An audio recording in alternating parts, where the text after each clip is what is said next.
quindi affido la conclusione all'onorevole Appice.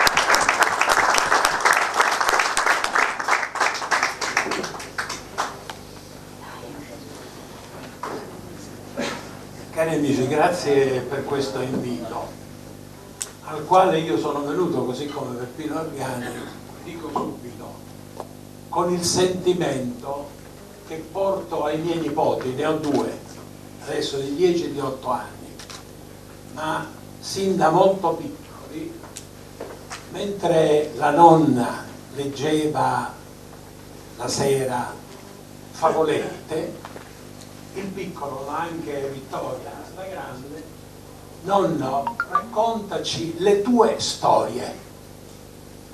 Adesso da ultimo, proprio la settimana scorsa, spiegami la Libia, il piccolo. Allora io sono venuto qui soltanto come nonno che vuole raccontare ad alcuni giovani, qualcuno anche un po' meno giovane, che oggi si trovano al centro di responsabilità importanti e decisive, quella dell'amministrazione di alcuni comuni, e che avvertono una crisi che io considererei esistenziale. Non ho bisogno di richiamare alcuni interventi specifici, partendo da Fabrizio Di Paola. Questa attività amministrativa, con i suoi limiti, finanza, struttura, dove si colloca, in quale contesto? Perché manca il contesto che spiega, giustifica, dà ragione anche all'attività faticosissima di chi gestisce le amministrazioni comunali e quindi il rapporto con il territorio e con la società dislocata sul territorio. E per parlare delle storie io dovrò fare soltanto alcuni flash. Noi ci chiediamo dove sta andando l'Italia, però a questa domanda la dobbiamo porre nel modo giusto. L'Italia è parte dell'Europa. Entro 10 anni l'Europa, che sta dentro la Comunità Economica Europea, fondamentalmente Germania, Francia, Italia, avrà pressappoco 300 milioni di abitanti, perché il decremento demografico dell'ultimo decennio è così accentuato che la Francia in meno di 25 anni potrebbe ridursi a una popolazione di 15 milioni di abitanti, di 15 milioni di autoctoni, di francesi di lingua francese e di colore bianco. Sulla riva mediterranea meridionale oggi ci sono già 350 milioni di abitanti. Pensate, il solo Egitto 100 milioni di abitanti. Dalla Siria ne sono scappati 2 milioni, sono tutti andati in Germania. Noi abbiamo questa Europa che subisce un decremento demografico, questa Europa che ha già perduto una gara che ha sempre vinto anche in questi anni, la gara per l'industria, la gara per la ricerca scientifica, per le applicazioni tecnologiche.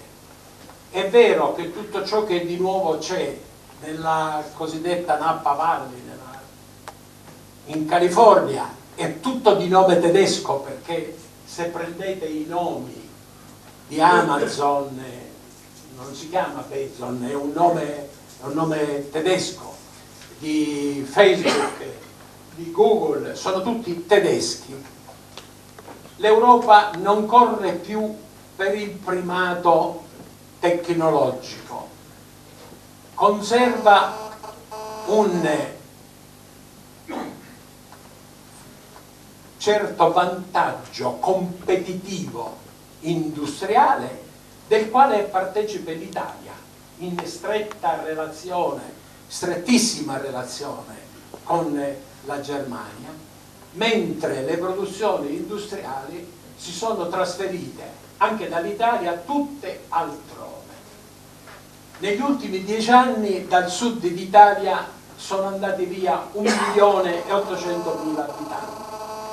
Dicevamo che la Sicilia avesse 5 milioni di abitanti, tra 10 anni la Sicilia ne avrà poco meno di 4 milioni di abitanti. Questo è il quadro geopolitico che dobbiamo avere davanti agli occhi quando ci chiediamo dove stiamo andando, che cosa ci sta capitando, che cosa sta accadendo, e ce lo domandiamo non per noi tutti, che bene o male nella vita l'abbiamo spuntata, ma per i nostri figli più piccoli e per i nostri nipoti.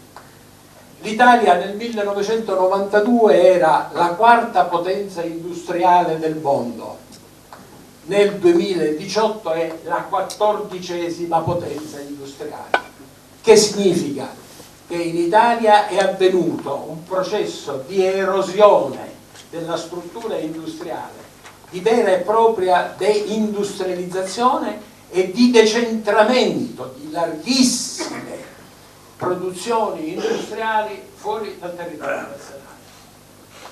L'Italia, per merito dell'ultimo governo della Prima Repubblica, che è entrata attraverso l'accordo di Maastricht nell'euro, lo dico subito, altro flash, siamo al terzo flash, che è un valore, non un disvalore, perché senza la moneta unica quello che rimane del nostro apparato industriale non avrebbe il metro di commisurazione con le altre economie, soprattutto con una economia globale. Ho fatto la personale esperienza di produttore di vino. Avere l'euro come moneta con cui essere pagato è un vantaggio in Brasile e in Cina. Avere una moneta nazionale, una lira, crea delle ragioni di impedimento, perché bisogna rapportare la moneta nazionale al dollaro ed eventualmente il dollaro allo yen in Giappone o allo yen in Cina. Quindi quella scelta di Maastricht è stata una scelta molto giusta. Si dice la Prima Repubblica ha lasciato un grande debito pubblico.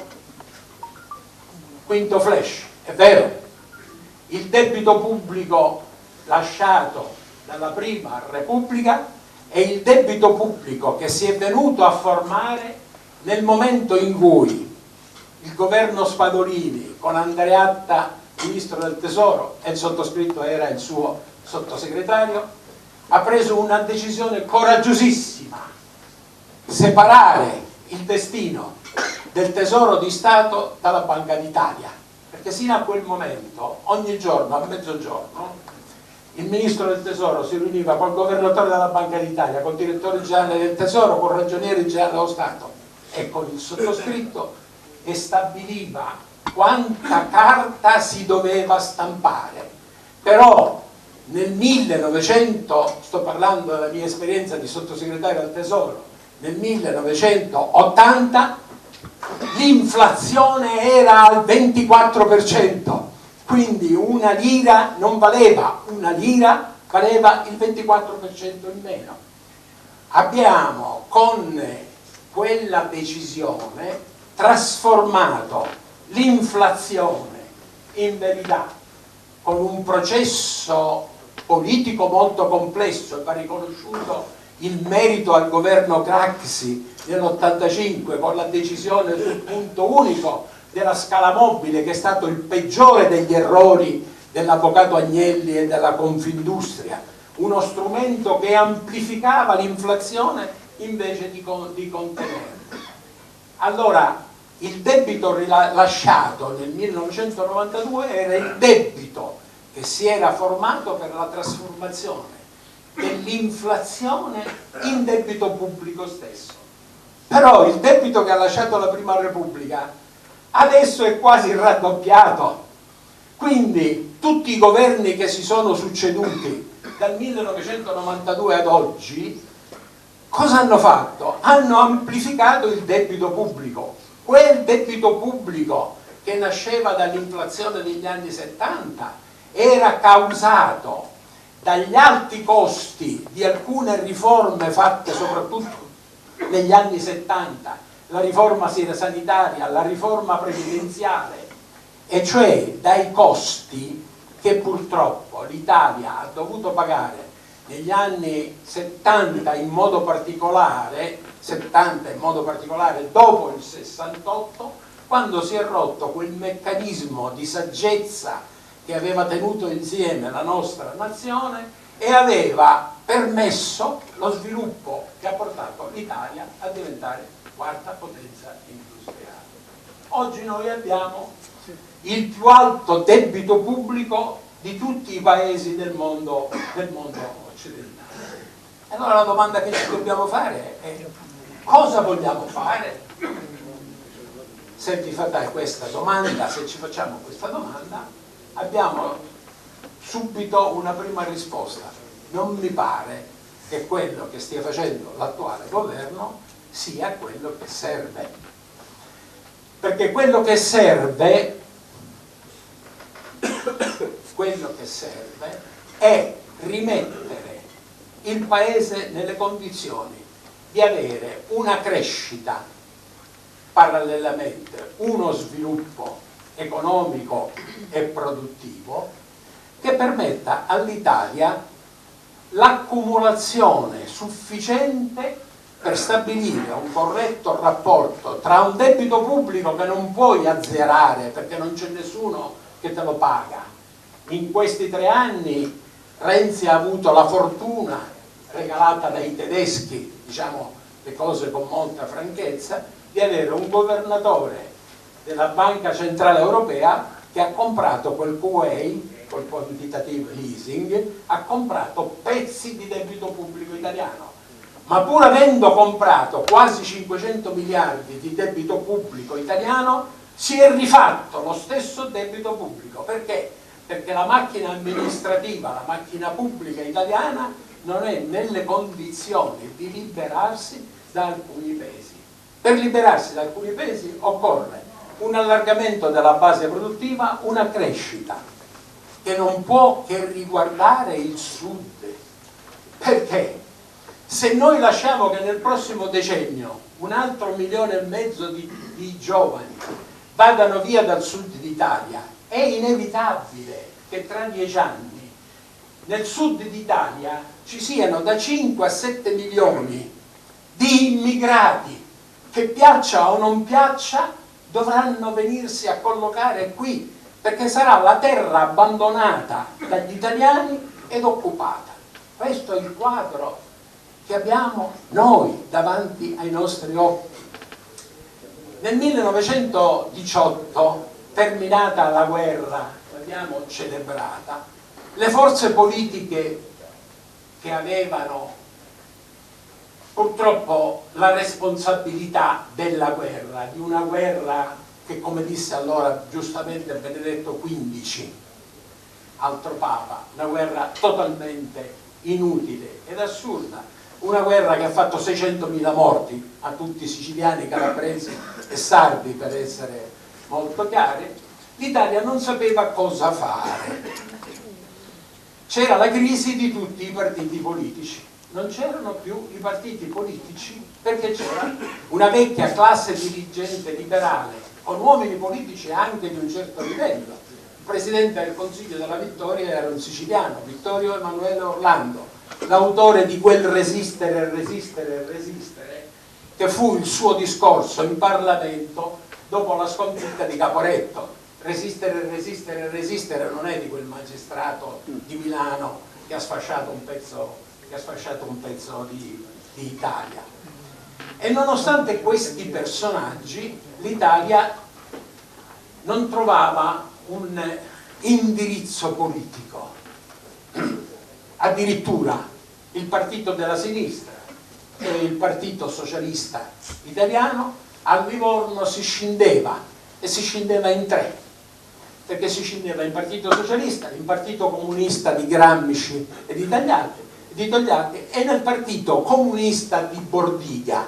Quindi il partito della sinistra si divideva in tre. In questa crisi Luigi Sturzo ebbe un'idea geniale. Quale? Quella di prendere la sua esperienza di prosindaco di Caltagirone e di proporla come punto di partenza di una rete di amministratori comunali. Il Partito Popolare Italiano, del quale si celebrerà il centenario a gennaio del 2019, l'appello ai liberi e ai forti non è altro che una riunione in grande di quella che state facendo oggi voi. Alcuni sindaci, i quali si trovavano ad amministrare i comuni dell'Italia, in cui non c'era governo nazionale, allora non c'erano i governi regionali, non c'era niente, comuni dove arrivavano i reduci dalla guerra, dove c'erano le vedove di guerra, c'era da ricercare i dispersi in guerra. Alcuni di questi sindaci, non soltanto formati nel mondo cattolico, ma alcuni erano nell'area, diciamo così, liberale, e qualche volta liberale con un'altra definizione che preferisco non usare. E nacque il Partito Popolare. Settimo flash terminato, andiamo all'ottavo flash. Abbiamo votato il 4 marzo e il 4 marzo è accaduto esattamente quello che è accaduto nel dopoguerra. Nel primo dopoguerra non c'erano più partiti, non c'era il partito di Giolitti, non c'era più il partito di Crispi, non c'era il partito di nessuno, il Partito Comunista si divideva, nasce il partito di Sturzo. Il 4 marzo sono nati due partiti nuovi, due partiti non partiti, 5 Stelle e la Lega. La Lega anzi ha fatto la campagna elettorale in combinazione forzata ed artificiale con quella legge maggioritaria che ha rappresentato l'errore più grave. Porto grandissimo rispetto e grandissima amicizia al Presidente della Repubblica, ma un errore che la storia sanzionerà nel modo più severo è il Mattarellum.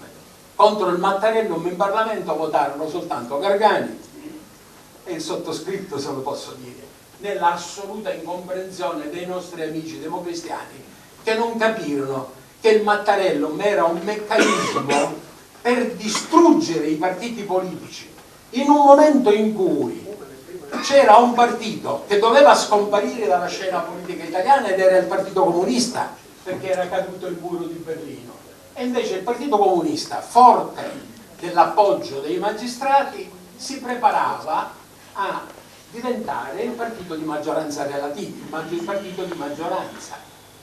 Nonostante la cooptazione di tutti i rami democristiani, Margherita, non Margherita e via di seguito, poi né D'Alema né Veltroni né Prodi sono mai diventati il partito di maggioranza, perché la storia è fatta di sorprese. Alle elezioni politiche del 94 si è presentato Berlusconi, un non partito, il primo partito populista italiano. Se volete che il nonno racconti le cose deve dirle tutte come le pensa, no? Il primo partito populista italiano che introduceva nella vita politica uno strumento di comunicazione totalmente inedito. Non dimenticate cosa è stato nel 92-94 le 3 televisioni più Telecabulle, Rete 3 della RAI italiana. Allora Berlusconi si è presentato come il leader del nuovo strumento, la televisione. Adesso c'è, come si chiama questo giovanotto, io lo dimentico sempre, c'è Di Maio comunque e Di Battista, che hanno trovato quest'altro strumento, ancora più micidiale. Perché più micidiale? Stanotte vedo questo telefonino che si accende e spegne 2 volte. Sono 2 telefonate che arrivano da San Francisco e mi chiedono il collegamento Instagram, cioè questo permette a questi signori che mi chiedevano il collegamento e che comunque avevano il mio numero di controllare anche quello che sto dicendo, perché voi sapete che questo trasmette in diretta. Cioè noi siamo in presenza di un mutamento epocale nel sistema delle comunicazioni e di un mutamento che sta concentrando tutto nelle mani degli Stati Uniti, che in forza del controllo dello strumento tecnologico hanno cambiato anche la geopolitica militare. Agli Stati Uniti d'America non interessa più nessuna base che avevano in Italia, né quella in Sardegna, né quella a Verona, gliene serve una sola, il MUOS. Con il MUOS e questi strumenti loro controllano il mondo. Ma sapete cosa controllano soprattutto?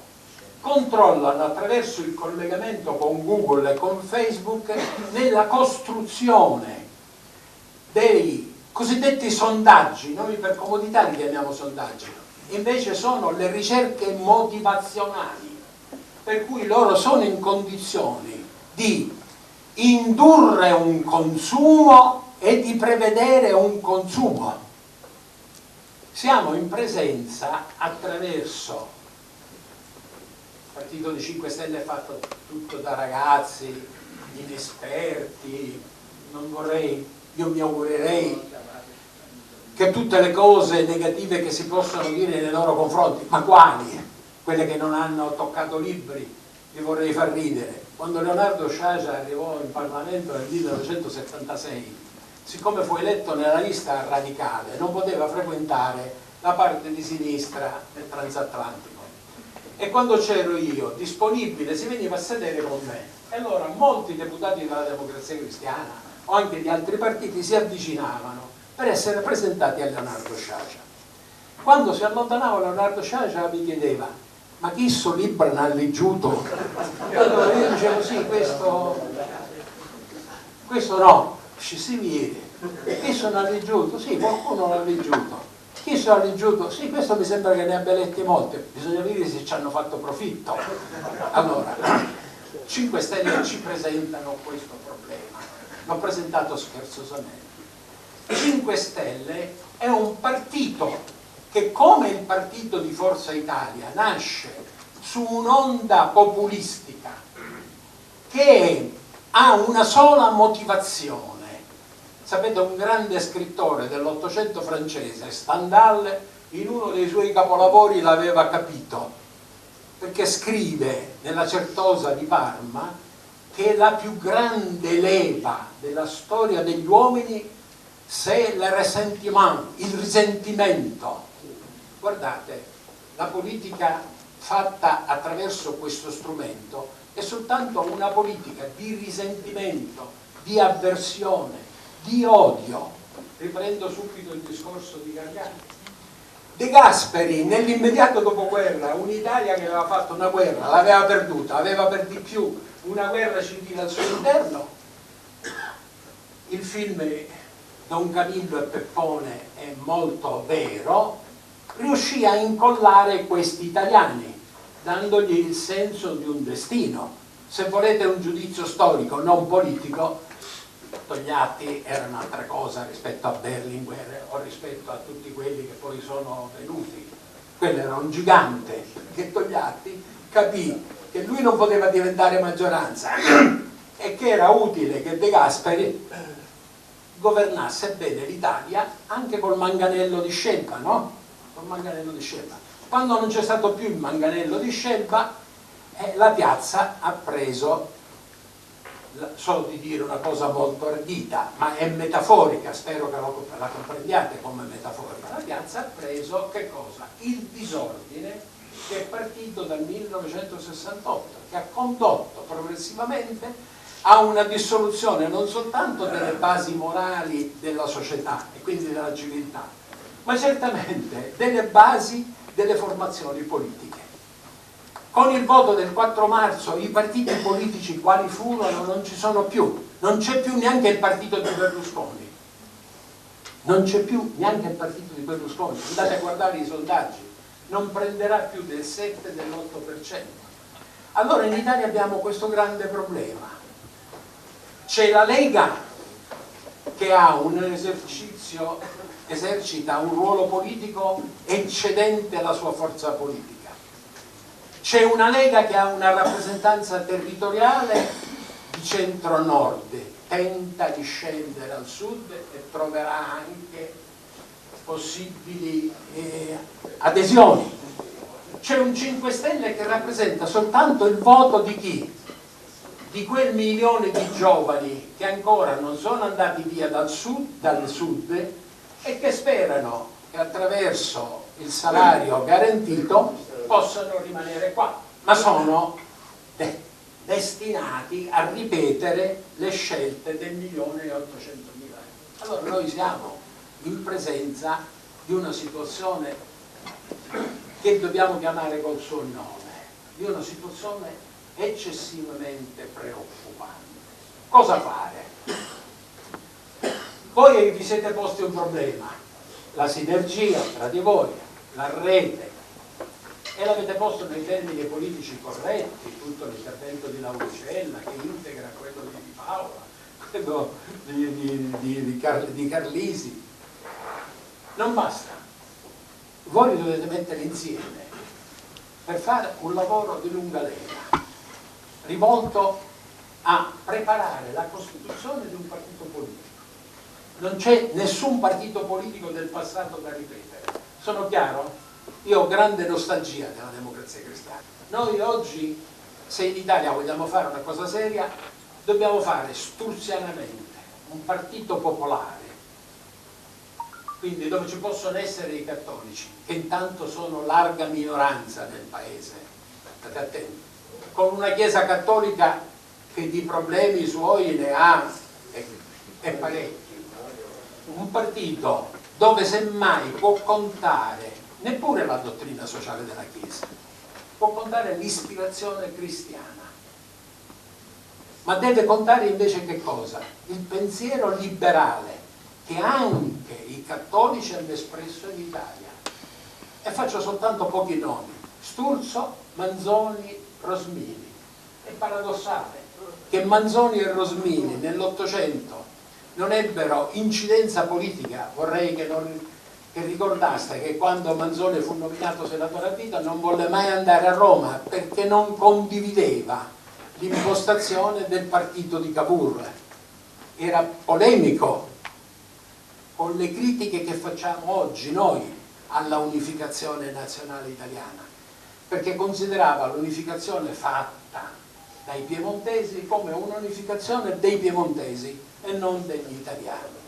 Allora voi dovete fare un lavoro che è molto impegnativo, molto difficile, di ricerca, di riflessione, di discussione tra di voi, di dibattiti con altri, non soltanto i nonni che sono venuti, anche altri, da ascoltare, selezionando poi tutto ciò che vi può portare a fare un passo immediatamente successivo alla rete sinergica, il movimento Popolo e Libertà. Questo è il passo che dovete fare. Ci porterà dove? Porterà innanzitutto in una provincia, state attenti, come quella di Agrigento, perché è giusto dirlo.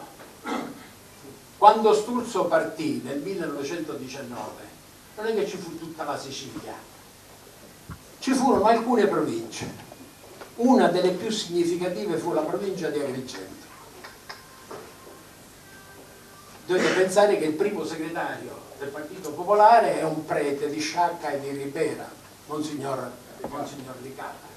Ma era Monsignor Licata, come Sturzo, uno dei tanti consiglieri comunali che c'erano in provincia di Agrigento. Voi dovete portare a fare una cosa di questo genere, partendo senza avere preoccupazione dalla provincia di Agrigento, che contagerà, perché a misura in cui altri vedranno maturare, crescere la vostra esperienza, la prenderanno a riferimento. C'è l'ultimo flash. Dovete essere molto amici tra di voi per fare questo lavoro.